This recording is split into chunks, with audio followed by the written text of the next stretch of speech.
जय श्री कृष्ण भक्तों।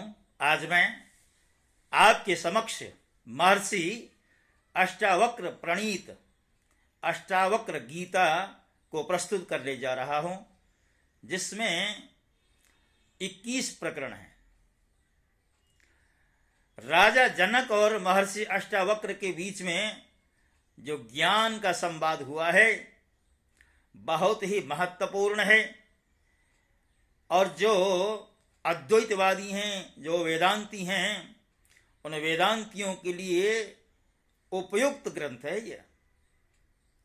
राजा जनक जी का प्रथम प्रश्न क्या होता है? कथम ज्ञान अववाप्नोति, कथम मुक्तिर भविष्यति, वैराग्यम च कथम प्राप्त मेतद ब्रूहि मम प्रभो। हे प्रभु, ज्ञान प्राप्ति का क्या उपाय है? मुक्ति किस तरह प्राप्त होगी? वैराग्य कैसे प्राप्त होता है? आप कृपा करके मुझे बताएं। अष्टावक्र जी ने उत्तर दिया। अष्टावक्र जी कहते हैं कि यदि तुम मुक्ति चाहते हो तो विषयों को विष के समान छोड़ दो। सज्जनों, संसार में जितना भी कुछ होता है, जो कुछ भी द्वंद्व दिखाई देता है, उसके पीछे इंद्रियों का ही खेल है। इंद्रिय और उनके विषयों का ही खेल है। जिस तरह इंद्रियों के वशीभूत जीव जो है, उनकी पूर्ति के लिए सत असत, उचित अनुचित का भेद नहीं करता। अपनी लालसाओं, अपनी कामनाओं की पूर्ति के लिए व्यक्ति आचार अनाचार का भी भेद नहीं समझता, उचित अनुचित का भेद नहीं समझता। तो यहां पर पहला जो प्रश्न हुआ था, उसके पहले प्रश्न के पहले उत्तर में जनक जी कहते हैं कि मुक्ति मिच्छे से चेत्तात विषयान विषवत त्यज, अर्थात विषयों को विषवत त्याग दो और तुम अपने भीतर क्षमा भाव ले आओ, सरलता ले आओ, दया भाव लेकर के आओ, और सत्यम पीयूषवत भज, सत्य को अमृत के तुल्य सत्य का सेवन करो। न तुम पृथ्वी हो, न जल हो, न अग्नि हो, न वायु हो, न आकाश ही हो। मुक्ति के लिए तुम अपने आप को इन सब का चित स्वरूप साक्षी समझो। यदि तुम देह को अलग करके अपने चित स्वरूप में शांत होकर स्थित हो जाओ, अभी तत्काल तुम सुखी, शांत एवं बंधन मुक्त हो जाओगे। न तुम ब्राह्मण आदि किसी वर्ण के हो, न ब्रह्मचारी आदि आश्रम ही हो, न तुम दृश्य पदार्थ ही हो, तुम असंग हो, निराकार हो, विश्व साक्षी हो, अतः तुम सुखी और निश्चिंत हो जाओ। धर्म अधर्म एवं सुख दुख का केवल मन से ही संबंध, तुमसे नहीं। तुम न करता हो न भोगता हो, तुम स्वरूपतः नित्य मुक्त ही हो। तुम संपूर्ण दृश्य प्रपंच के एकमात्र दृष्टा एवं सर्वदा सर्वथा मुक्त ही हो।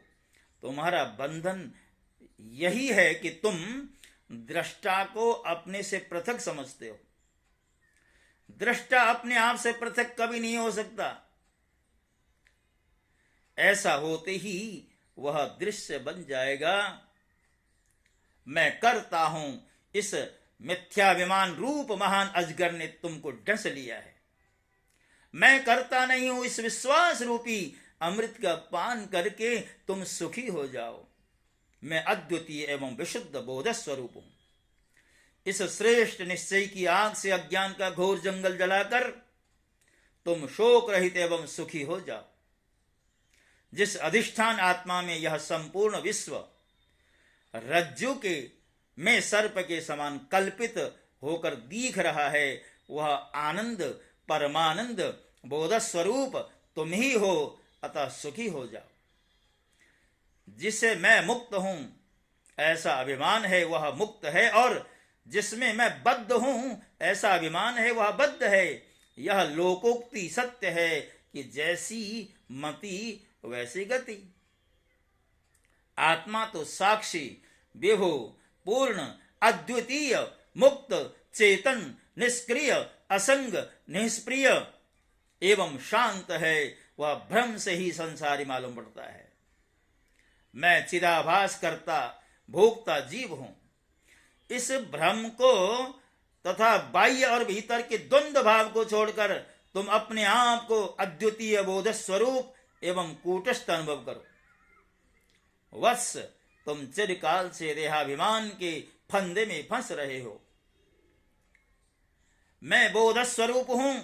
ज्ञान की इस तलवार से उसे काट कर सुखी हो जाओ।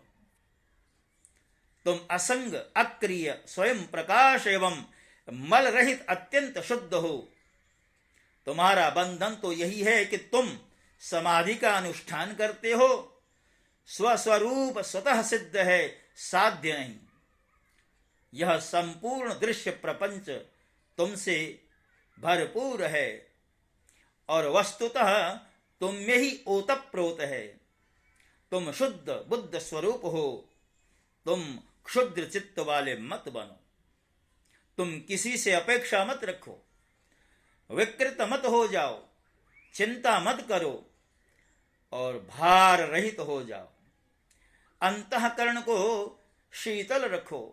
तुम्हारी बुद्धि की थाह किसी को न मिले, वह अनंत में लगी रहे।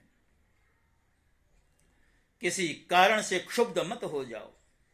तुम एकमात्र अपने चित्त स्वरूप में ही निष्ठा रखो। समस्त साकार वस्तु को मिथ्या समझो और जो निराकार है वह अचल है। इस तत्व का उपदेश प्राप्त कर लेने पर पुनर्जन्म की संभावना भी मिट जाती है। जैसे दर्पण में दिखने वाले रूप में बाहर और भीतर एकमात्र दर्पण ही होता है, ठीक वैसे ही इस शरीर के संबंध में भी है। इसके बाहर भीतर भी एकमात्र परमात्मा परमेश्वर ही हैं।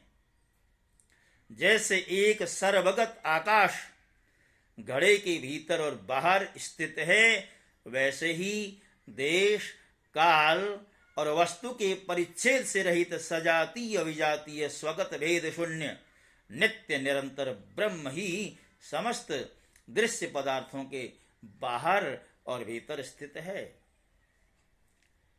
भक्तों, इसके साथ साथ जो पहला प्रकरण है इसे यहाँ पर विश्राम दिया गया है। आगे के प्रसंगों में आगे के प्रकरण आपके समक्ष रखे जाएंगे। तब तक के जय श्री कृष्ण।